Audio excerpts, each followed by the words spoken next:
বন্ধুরা, তোমরা সবাই ভালো আছো তো? আজকে আমি একটা গল্প বলবো। গল্পটা শুনে বলবে কেমন হয়েছে। ভালো থাকবে আর খুশি খুশি থাকবে। গল্পের নাম শোনা কথা না শোনাই শ্রেয়। বহুকাল আগে সিংহকুলে বোধিসত্ত্ব একবার জন্মগ্রহণ করেছিলেন। এক গভীর জঙ্গলে অন্যান্য পশুদের সঙ্গে তিনি বাস করতেন।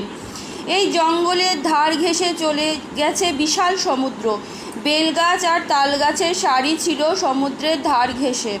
একটি তালগাছের নিচে বাস করত এক খরগোশ। খরগোশ প্রায়ই অদ্ভুত অদ্ভুত চিন্তা করত। তালগাছের নিচে একদিন শুয়ে আছে খরগোশ।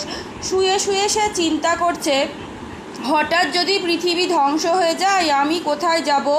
এই সময় তালগাছ থেকে পড়ল একটা বড় পাকা তাল। তালটা মাটিতে পড়তে বিশাল জোরে শব্দ হলো। বোকা খরগোশ তো প্রচণ্ড ভয় পেল।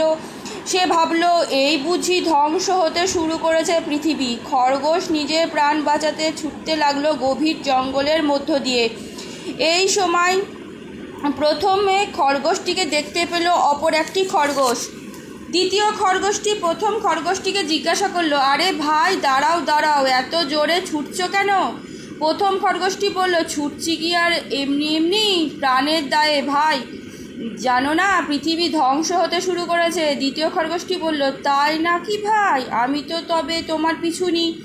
এই বলে দ্বিতীয় খরগোশটিও প্রথম খরগোশের পিছন পিছনে চলল। এইভাবে দেখা গেল জঙ্গলের সব খরগোশ ছুটে চলেছে প্রাণ বাঁচাতে।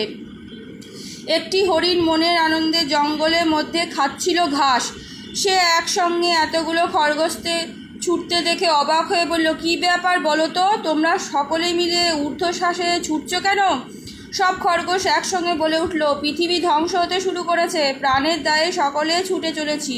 এই কথা শুনে হরিণও তার পিছু নিল। এইভাবে দেখা গেল জঙ্গলের সব পশুই চলছে ঊর্ধ্বশ্বাসে নিজের প্রাণ বাঁচাতে। সিংহরূপী বোধিসত্ত্ব সকল পশুকে একসঙ্গে ছুটতে দেখে একটি হরিণকে ডেকে সকলে ছুটে যাওয়ার কারণ জিজ্ঞাসা করতে সে পৃথিবী ধ্বংস হতে শুরু করেছে এই কথা বলল।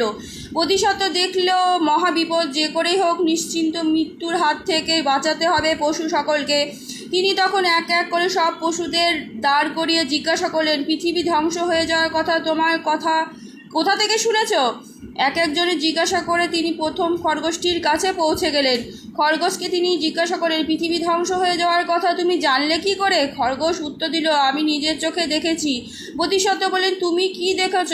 কোথায় এ ঘটনা ঘটেছে? খরগোশ বলল, আমি তালগাছের তলায় শুয়েছিলাম, হঠাৎ একটা বিশাল শব্দ শুনলাম। এমন সময় আমি ভাবছিলাম যে পৃথিবী ধ্বংস হয়ে গেল, আমার কি গতি হবে? বোধিসত্ত্ব তখন অন্যান্য জন্তু জানোয়ারদের বললেন, তোমরা এখানে চুপ করে দাঁড়িয়ে থাকো, এখান থেকে নড়ো না, আমি এখনই আসছি। এরপর তিনি খরগোশটিকে নিয়ে তালগাছের কাছে গেলেন এবং কিসের শব্দ সে শুনেছিল তা বললেন। খরগোশ তালগাছের কাছে গিয়ে সেখানে বড় পাকা তালটিকে দেখিয়ে বলল, এই পড়ার শব্দ শুনতে আমি বুঝলাম পৃথিবী ধ্বংস হতে শুরু করেছে। প্রাণের ভয়ে আমি তাই দৌড় দিলাম। বোধিসত্ত্ব পুরো ব্যাপারটা বুঝলেন। তাল পড়ার শব্দ শুনে খরগোশ ভেবেছে যে ধ্বংস হতে শুরু করেছে পৃথিবী। তিনি অন্যান্য পশুদের খুলে বললেন সমস্ত ঘটনাটি। তিনি এই কথা বললেন, শোনা কথায় কখনো কান দিতে নেই, এর ফলে বিপদের সম্ভাবনা হতে পারে।